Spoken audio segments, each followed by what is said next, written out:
Hey everyone, it's Gilbert.K here. Welcome back to my channel. Alright, film lovers, Edgar Wright just dropped the Running Man trailer at NYCC, and it's absolutely insane. We're talking neon cities, brutal game, shows, Glen Powell sprinting through holographic chaos, and Wright's signature editing rhythm is all over it. Now you're thinking, wait, isn't that the old Arnold Schwarzenegger movie? Yes and no. The 1987 version was loosely based on Stephen King's novel, but this one's more faithful to the book and still completely rightified. So today I'm breaking down the trailer shot by shot, every hidden clue, visual Easter egg, and how Edgar Wright might have just turned The Running Man into the most stylish dystopian thriller of 2025. Let's go.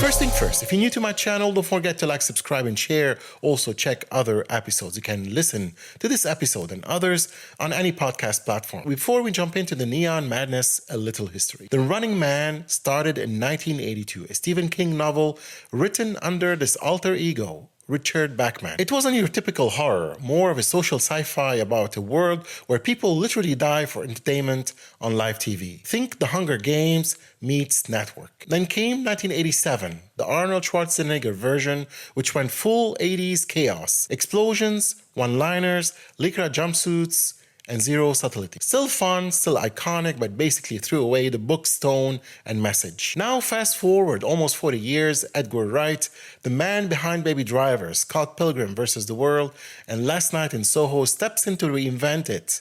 He's collaborating again with writer Michael Bacall, the duo that gave us Scott Pilgrim, and he's casting Glen Powell, who's everywhere right now after Top Gun, Maverick, and Hitman. This is the first time the Running Man looks like what King actually imagined. A desperate fugitive running across a decaying America, chased by a media-controlled death game. Right off the bat, that's first shot aerial drone over the crumbling skyline with holographic billboards flickering between ads and death counts. Edgar Wright's pacing hits instantly. Every frame has motion. Glen Powell's Ben Richard is sprinting through streets soaked in neon, and the way Wright cuts action to sound is so tight. You can almost feel the Baby Driver editing DNA in every punch. Then the game show host reveal, Coleman Domingo. The man's smile alone deserves an Oscar nomination. His character Bobby T is inspired by Jerry Springer and reality TV demagogues, charming, magnetic, and utterly terrifying. Now, here's where I lost it, the crowd shot,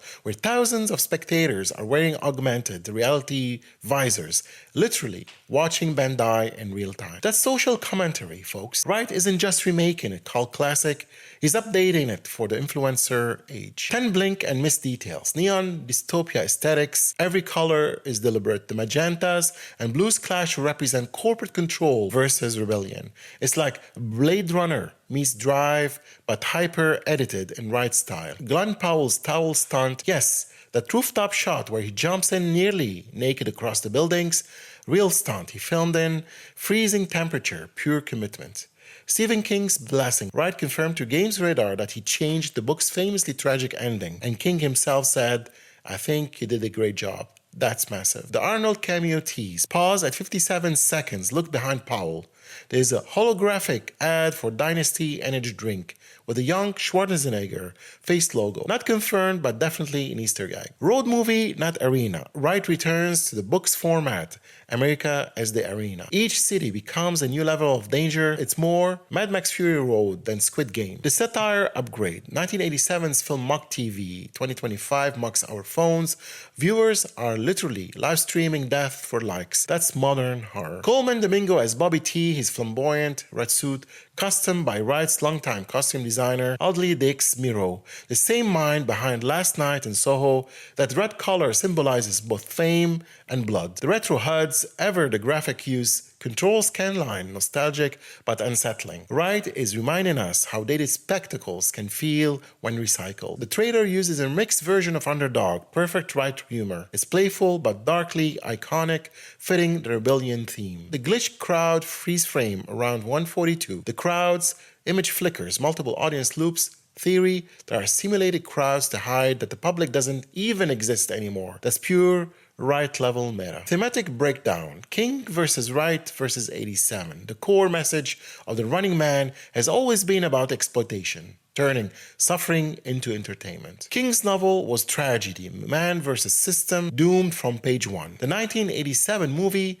was escapism, man versus cheesy villains, fun but hollow. Edgar Wright is going existential. He's asking what happens when we enjoy watching people lose. That's where Wright thrives, turning chaos into rhythm. You see it in Shaun of the Dead, Hot Fuzz. Scott Pilgrim is obsessed with how media controls tempo. And in Running Man, the editing is the story. Quick jumps, jump zooms, sound syncs, that mirror how manipulated this world has become. Even Glen Powell said in an interview that his film feels uncomfortably close to our world of viral fame and outrage. That's the hook. It's not fantasy, it's a funhouse mirror. Speculations and predictions. So here's my take. This isn't a reboot, it's a reclamation. Wright's version will be more emotional, more grounded, and probably ends on a bittersweet note. Expect cameos. Arnie might appear as an old rebel of a game commentator. Expect Wright's classic music needle drops. And expect at least one long-take chase scene cut perfectly to rhythm. Something only Wright can pull off. My wild theory, the Running Man show doesn't exist at all. It's an algorithm testing humanity's empathy. Totally plausible in a Wright film. Final thoughts. So yeah, this trailer just proved one thing. Edgar Wright doesn't remake films. He resurrects them with personality. Glen Powell's charisma, Coleman Domingo's menace, Bill Pope's cinematography, that's a powerhouse trio. If Wright sticks the landing, this could be the next big sci-fi conversation starter, not just popcorn spectacle, but cultural commentary. Alright, I'm calling it. The Running Man is officially my most anticipated release of November 2025. That's all folks, thank you for watching or listening to the Running Man 2025 trailer reaction and full breakdown. Don't forget to check other episodes on all podcast platforms for the latest films and series reviews, trailer reactions, and exclusive film industry interviews packed with tips, inspiration, and recommendations. More stories, more insights, and more movie magic waiting for you. See you in the next one. Until next time, Gilbert.K out.